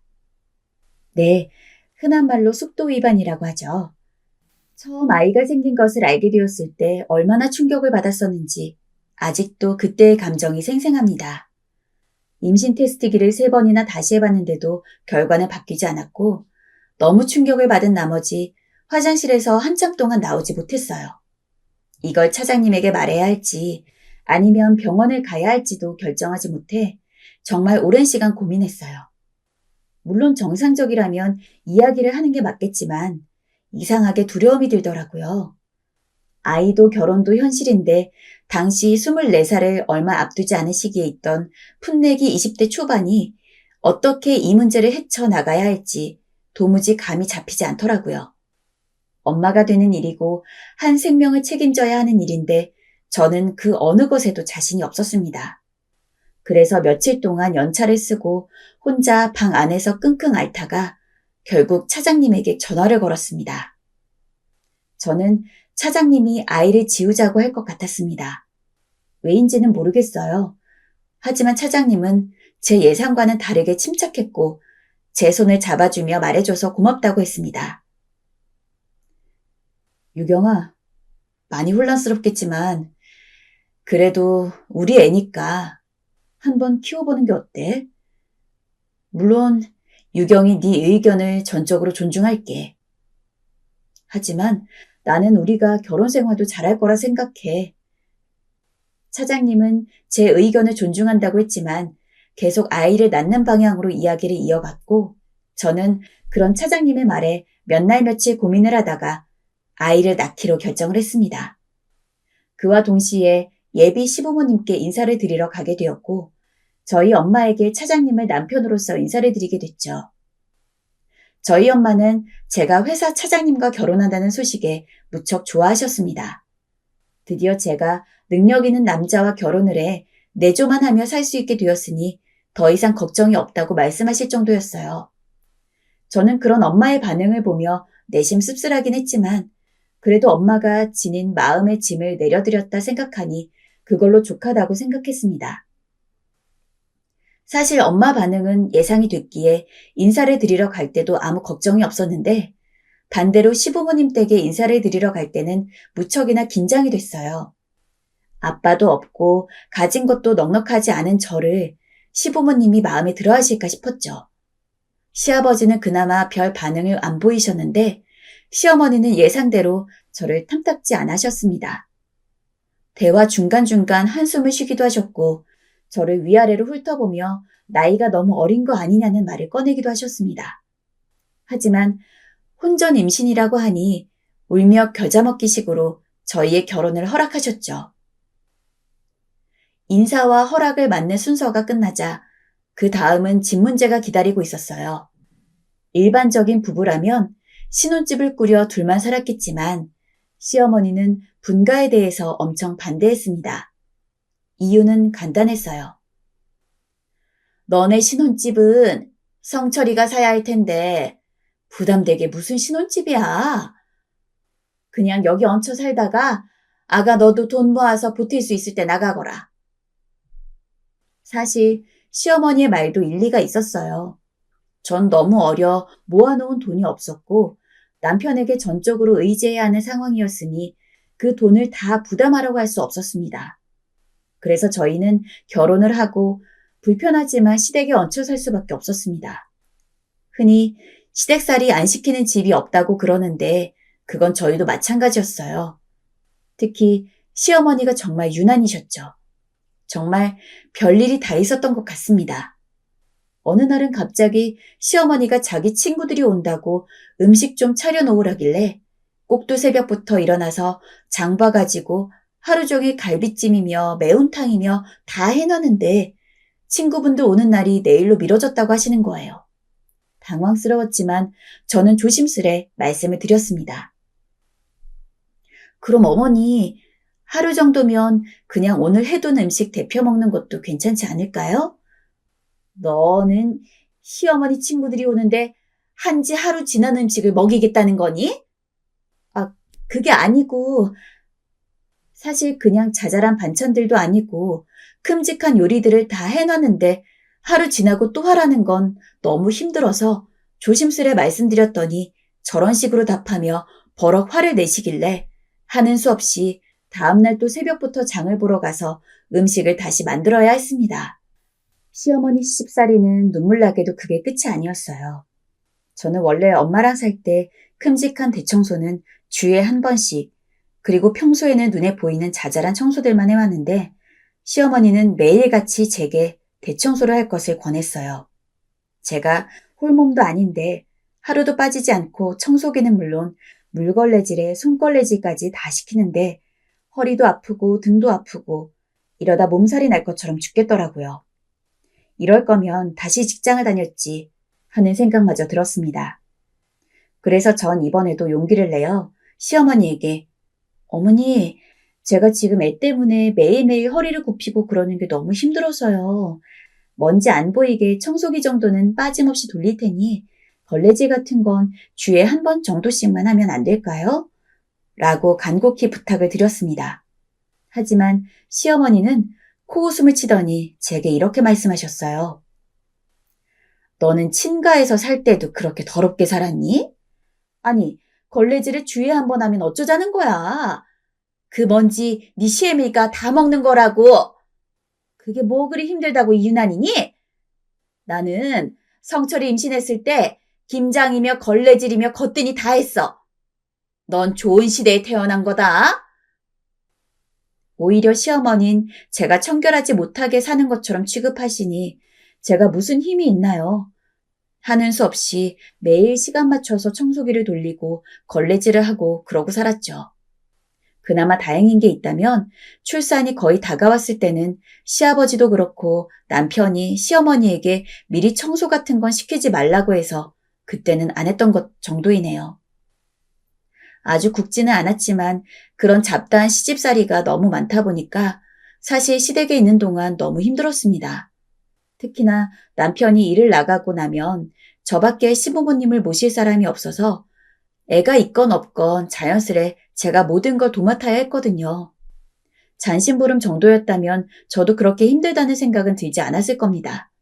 하지만 시부모님, 특히 시어머니는 애가 있는 상황에서 신경 쓸 게 많은 제가 힘들다고 느껴질 정도의 일들만 꾸준하게 시키셨죠. 차라리 빨리 애를 낳는 게 나을 것 같다는 생각이 들었습니다. 어차피 힘든 일을 해야 할 거면 애라도 밖으로 나와서 몸이 덜 힘들게요. 그리고 결혼 후 몇 개월 뒤 저는 드디어 소중한 아이를 품에 안았습니다. 하지만 애가 생기니 제 바람과는 달리 제가 해야 할 일은 2배로 늘어났습니다. 차라리 배에 있을 때는 저랑 한 몸이었던지라 그냥 저만 건사하면 됐는데 애까지 신경 써야 하니 정말 미치겠더라고요.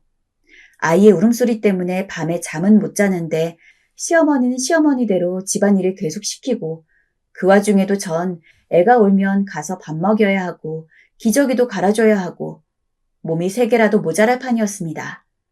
솔직히 처음엔 시어머니가 그래도 조금은 육아를 도와주실 줄 알았는데 전혀 그럴 기미도 보이지 않으셨고 오히려 막무가내로 이 일 저 일 시키시는 바람에 저는 애보랴 시어머니 말 들으랴 이러다 몸이 부서지는 게 아닌가 걱정이 되었어요.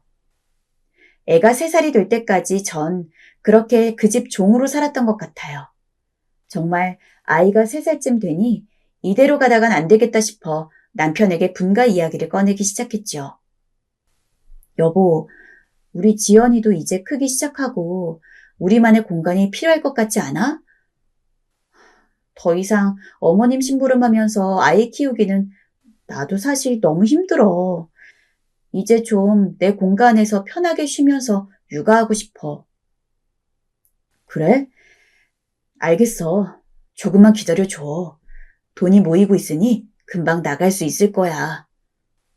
남편도 분가를 원했던지라 알겠다며 조금만 기다리란 말로 저를 달래주었고 전 남편의 말만 믿으며 혹독한 시집살이를 좀 더 버텼습니다. 그런데 딱 그때쯤 운이 좋게도 저희는 임대아파트에 당첨이 되었습니다. 처음 남편이 그 이야기를 했을 때 마음 같아서는 너무 기뻐서 벌거벗고 춤이라도 추고 싶었어요. 임대아파트에 들어가서 남편과 아이와 살게 되니 이제 제대로 결혼해서 사는 느낌이 났습니다. 무엇보다 시부모님이랑은 명절에나 보게 될 거라 생각하니 숨통이 트이는 것 같았어요.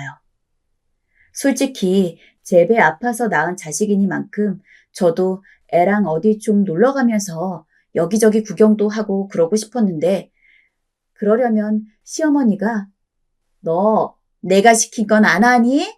라며 초를 치시는 바람에 제 아이와는 제대로 된 시간을 보내지 못했는데 시어머니가 없으니 아이와의 시간도 가질 수 있었죠. 그렇게 전 새 공간에 들어서 열심히 집을 꾸미고 아이와 시간을 보내며 단란한 우리 가족끼리의 삶을 꾸려가기 시작했어요. 남편도 이 생활에 만족스러워했고 저도 드디어 행복과 안정을 찾아나가는 기분이었습니다. 그런데 그러던 어느 날 시어머니로부터 전화 한 통이 걸려왔어요. 안부전화인가 싶어 공손하게 받았는데 어머니의 안부전화는 제가 생각했던 거와는 달랐습니다. 예, 너 뭐하니? 오늘 음식할 거 있는데 우리 집에 좀 오거라. 어머님, 죄송한데 오늘은 지연이랑 놀이공원에 가기로 약속한 날이어서요. 뭐라고?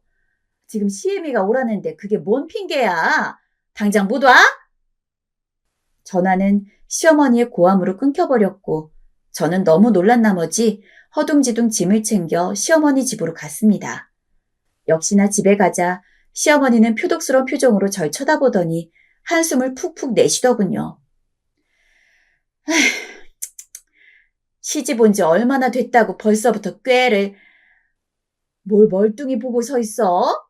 얼른 청소 시작해. 먼지가 한 구덩이야. 청소 끝나면 음식해야 되니까 장 보러 나가고. 그날은 시작일 뿐이었어요. 시어머니는 하루가 멀다 하고 저에게 전화를 해서 일을 시켰습니다. 한마디로 분가를 했어도 전 시어머니를 벗어날 수 없었어요.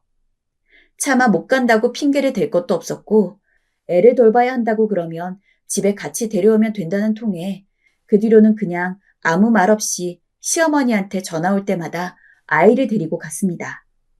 허나 그러던 어느 날 전 조금 용기를 내어 시어머니에게 부탁 아닌 부탁을 드렸습니다. 어머님, 저 분가도 했고 사실 저희 집에서 여기까지 거리도 1시간이 넘고 해서요. 아이를 매번 데리고 오기 힘든데 차라리 저희 애가 좀 더 크고 난 후에 일을 하러 오면 안 될까요? 그때 부르시면 꼭 올게요. 애 크고? 언제? 너 애 크면 집에서 애 밥 차려줘야 된다, 학원 보내야 된다면서 못 올 게 뻔한데 나보고 그 거짓말을 믿으라는 거니? 넌 가만 보면 시애미를 바보로 알더라. 잔말 말고 여기나 더 닦아. 아휴, 넌 어째 매일 집안일을 해도 아직도 이 모양이니? 무더운 여름날에 아이를 데리고 1시간이 넘는 시댁에 오는 게 어렵다 말씀드렸더니 오히려 자신을 바보로 한다며 몰아가는 시어머니에게 저는 할 말이 없었습니다. 결국 시어머니는 꽁꽁 길이 얼어붙은 겨울에도 저보고 애 데리고 와서 일을 하라고 하시는 거였죠. 이쯤 되니 제가 며느리인지 종인지 분간이 되지 않더군요. 더군다나 제가 저런 몰상식한 말을 했다는 이유로 전날은 밥도 주지 않으셨습니다. 나중에 제 아이가 제게 자기 밥을 떠먹여 주더라고요. 정말 눈물이 흘러나오는 걸 꾹 참았습니다. 그렇게 따로 거주하면서도 같이 살던 때와 별 다를 바 없이 살던 도중 그날도 여느 때처럼 시어머니의 전화로 시댁에 일을 하러 갔었습니다. 시어머니가 모자란 재료를 사러 간다며 잠시 나갔었죠.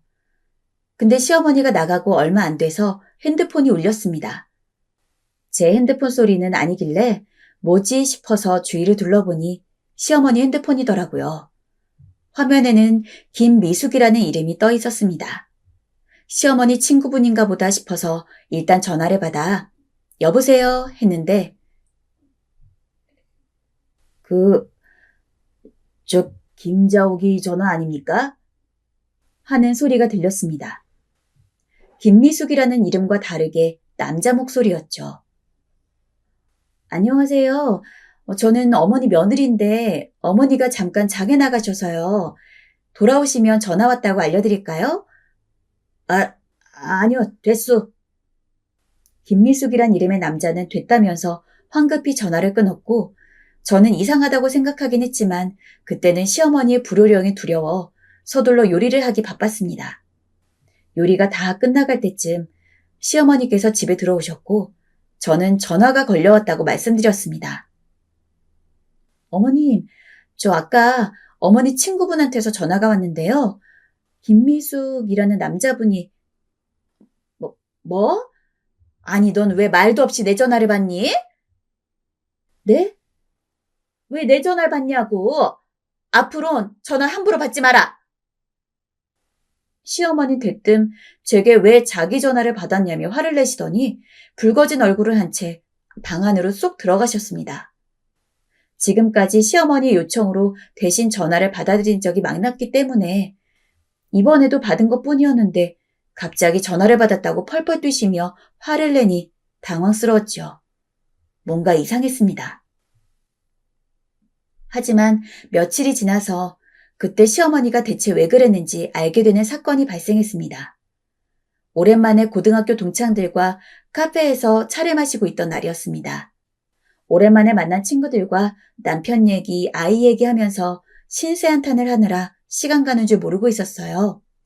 그런데 그때 창밖으로 시어머니가 지나갔습니다. 어디 가시나 보네 하고 무심코 고개를 돌리려는데 자세히 보니 시어머니가 어떤 할아버지의 팔짱을 끼고 걸어가고 있더라고요. 그 할아버지는 저희 시아버지가 아니었고 말이죠.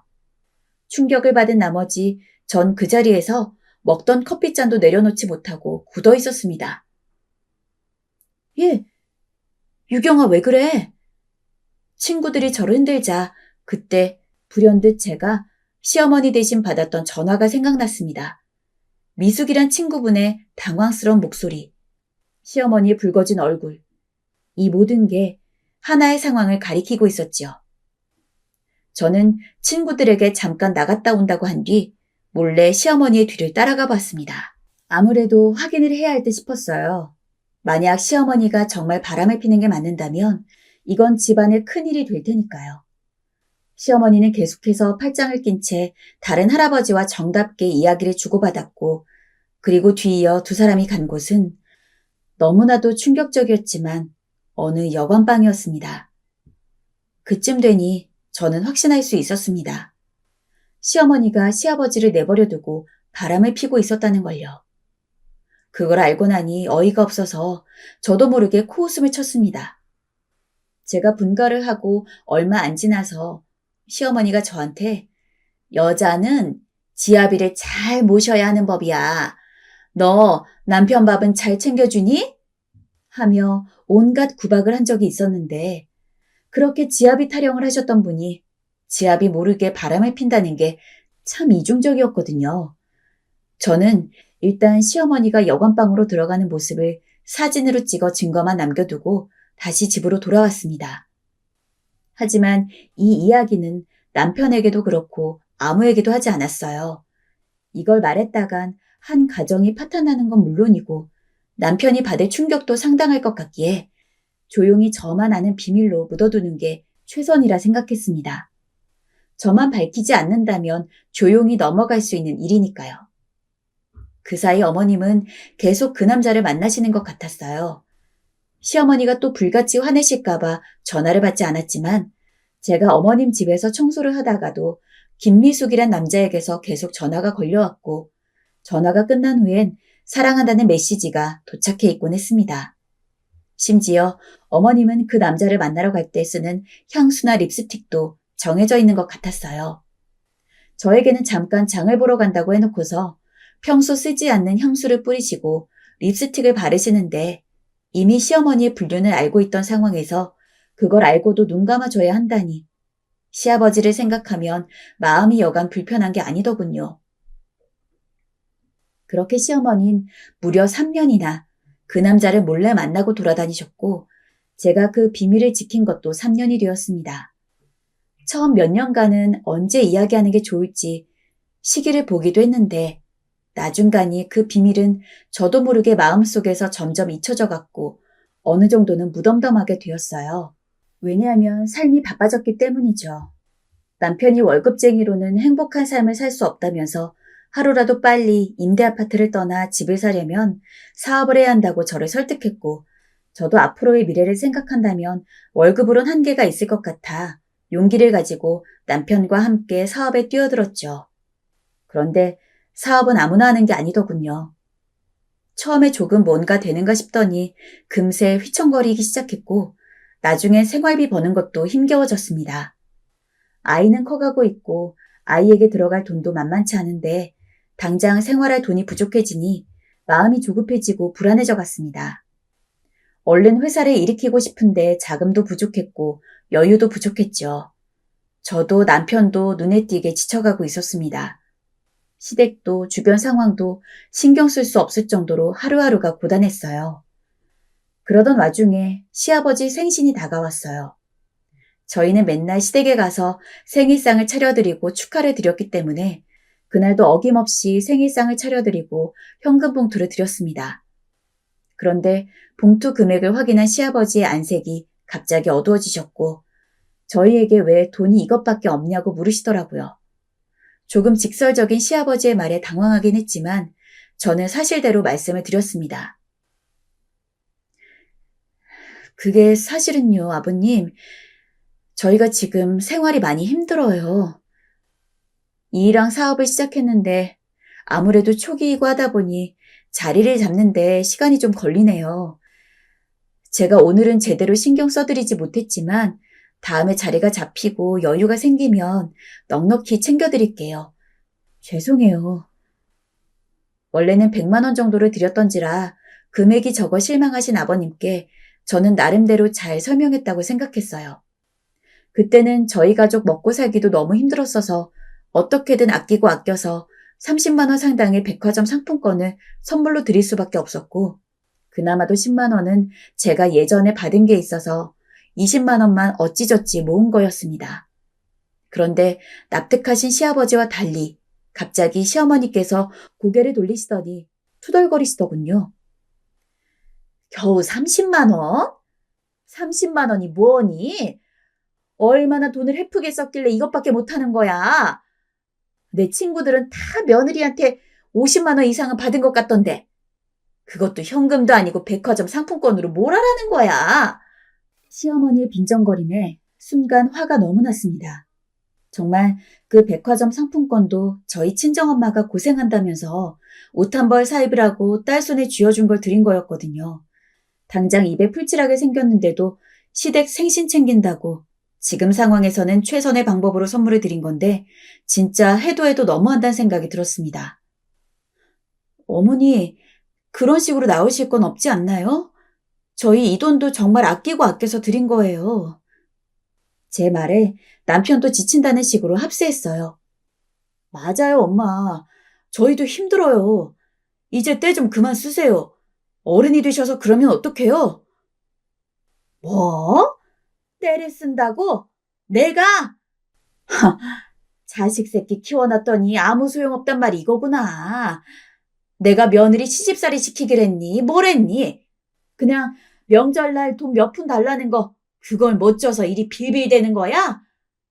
아이고, 이래서 내가 없는 집 며느리 집구석에 들이면 안 된다는 거였다고. 유경이 니네 친정이 잘 살았어 봐. 내 아들이 이 고생을 하나? 니네 친정도 치질이 가난하니 우리의 사업이 안 되는 거 아니겠냐고? 시어머니의 말은 점점 포악해졌고 저는 더 이상은 감당하지 못할 것 같아 그대로 그 자리에서 일어섰습니다. 한동안은 절대 시댁엔 안 오겠다는 결심을 하면서요. 그런데 시어머니는 여기에서 그치지 않으셨고 계속 제가 든 가방이 비싸 보인다, 옷이 백화점 것 같다는 말로 또 빈정대기 시작하셨어요. 솔직히 말해라. 유경이 네가 내 아들한테 돈 적게 넣으란 거지? 우리한테 주기 아까워서 그런 거지? 내 그럴 줄 알았다. 분가하고 나서 음식하러 오라고 하면 그리 인상 찌푸리면서 오더니 이런 식으로 복수하는 거야? 어머님, 제가 언제 인상 찌푸리면서 왔나요? 어머니가 부르면 언제든 애 업고서라도 달려왔잖아요. 먹고 싶다는 건 다 차려드리고 없는 건 사와서 앞에 대령해 놓았잖아요. 대체 왜 이렇게 저를 못살게 구시는 거예요?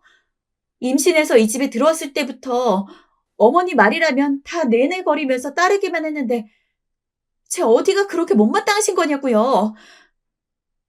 저도 그 정도로 감정이 폭발한 적은 처음이었던 것 같아요.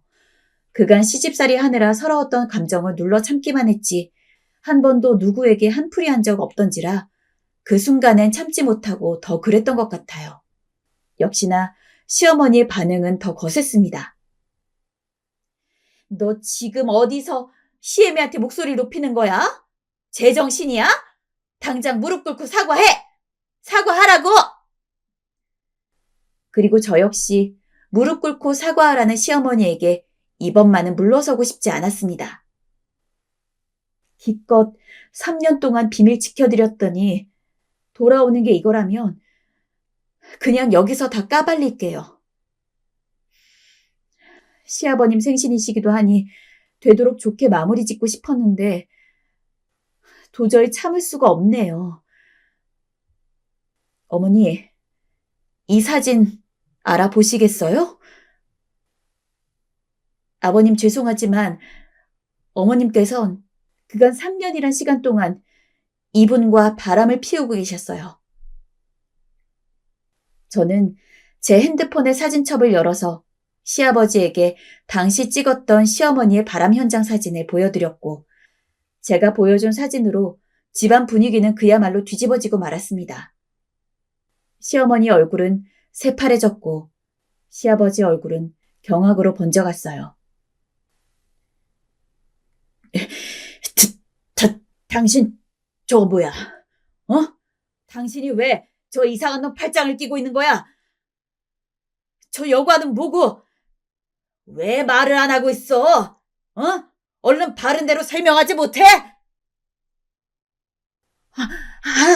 아니에요. 내가 무슨 바람 아니에요. 난 모르는 일이에요. 유경이 제가 나 모함하려고 이상한 사진 찍어와서는 저러는 거라고요. 너 어디서 뭐 이런 못된 짓은 배워가지고 시애미들 모함하려는 거야? 당장 그 핸드폰 안 치워? 아마 어머니 핸드폰을 보시면 그분이랑 나눈 문자 같은 것도 많을 겁니다. 확인해보세요, 아버님. 시어머니는 노발대발했지만 시아버지는 거의 반강압적으로 시어머니 핸드폰을 빼앗아 문자함을 뒤졌습니다. 아니나 다를까 당시 김미숙으로 저장되어 있던 그 할아버지와 자기야 사랑해라는 식으로 나눈 문자가 수십 건이 넘게 나왔습니다. 그 모든 걸 본 시아버지는 시어머니를 밀치셨고 시어머니는 뒤로 나동그라지셨습니다. 남편도 충격에서 헤어나오지 못하고 아버님을 말리지 못한 채 문자함만을 쳐다보고 있었고요. 말 그대로 아주 난리가 났죠. 그럼에도 불구하고 시어머니는 당황하셔선 계속 저를 손가락질하면서 제가 꾸며낸 짓이라고 말하길 바빴어요. 내가 아니라니까. 제가 다 한 짓이야, 제가. 나는 아무 잘못이 없다고요. 예? 참, 그 모습을 보는데 시어머니가 비참해 보여 한편으론 안쓰러워지기까지 했습니다. 모든 게 들통난 마당에 어떻게든 살아보겠다고 약한 저 하나 붙잡아서 손바닥으로 하늘을 가리려 드시니 정말 어리석게 느껴졌습니다. 당연히 바보가 아닌 시아버지께선 시어머니의 핸드폰을 집어 던지시며 난리가 나셨고 그제야 남편이 엉거주춤 시아버지를 말리기 시작했습니다. 저도 옆에서 시아버지를 말리다가 제가 거들어도 이 사태가 멈춰질 것 같지 않자 그냥 포기하곤 애만 데리고 남편도 놔둔 채 집에 먼저 왔습니다. 집으로 돌아오는 내내 여러 감정이 들었습니다. 내심 저지르고 싶던 일을 저질러 후련한 마음, 그리고 뒤따라오는 찝찝한 마음. 그 두 가지가 저를 매우 혼란스럽게 만들었어요. 허나 그간 시어머니께서 저를 온갖 걸로 구박하시고 부려먹으시면서도 그토록 당당하셨던 모습들이 스쳐 지나가자 혼란이 가라앉으며 인과응보, 이 단어가 떠올랐어요.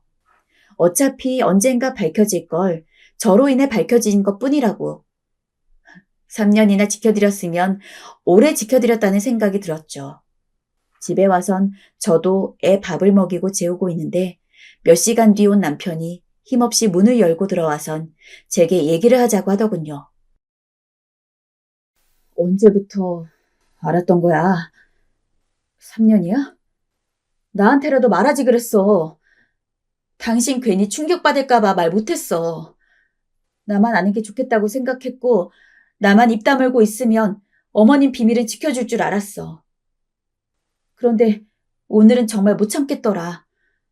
그동안 시어머니가 쓸데없이 나 부려먹은 거 다 참아왔지만 내가 당신 꼬셔서 돈 적게 넣었다느니 하는 말들부터 괜히 빈정대시는 것들 듣는데 나 이 정도면 충분히 참을 만큼 참았다고 봐. 그러니 오늘 일로 나한테 뭐라 할 생각 하지 마. 알겠어. 뭐라 그러는 거 아니야. 다만 나도 충격이 커서 그래. 나 들어가서 쉴게. 제가 강하게 나가자 남편도 한숨을 쉬며 힘없이 뒤돌아 섰습니다. 시아버지는 당시 일로 충격이 크셨는지 시어머니와 별거에 돌입하셨고 그 이후로 전 시댁에 갈 일이 없어졌어요. 지금은 그 일이 일어난 지 반년이 지났고 다시 어찌저찌 해서 두 분이 함께 살게 됐지만 여전히 사이가 좋지 않아요. 분위기가 냉랭한 것이 다시 예전처럼 돌아가기는 힘든 모양입니다. 근데 이쯤 되니 제가 괜한 짓을 했다는 생각이 들곤 합니다. 처음엔 제 행동에 별로 후회가 없었어요. 그런데 시어머니가 진짜 한마디도 못하고 시아버지가 시키는 대로 다 하는 모습을 계속 보다 보니 어쩌면 정말 다른 방법이 있지 않았을까 싶기도 하고 그러더라고요. 사실 시어머니가 미웠지 시아버지에겐 아무 감정이 없었는데 괜히 시아버지에게 상처를 드린 건 아닌가 싶기도 하고 괜히 일을 만든 게 아닐까 싶기도 하고요.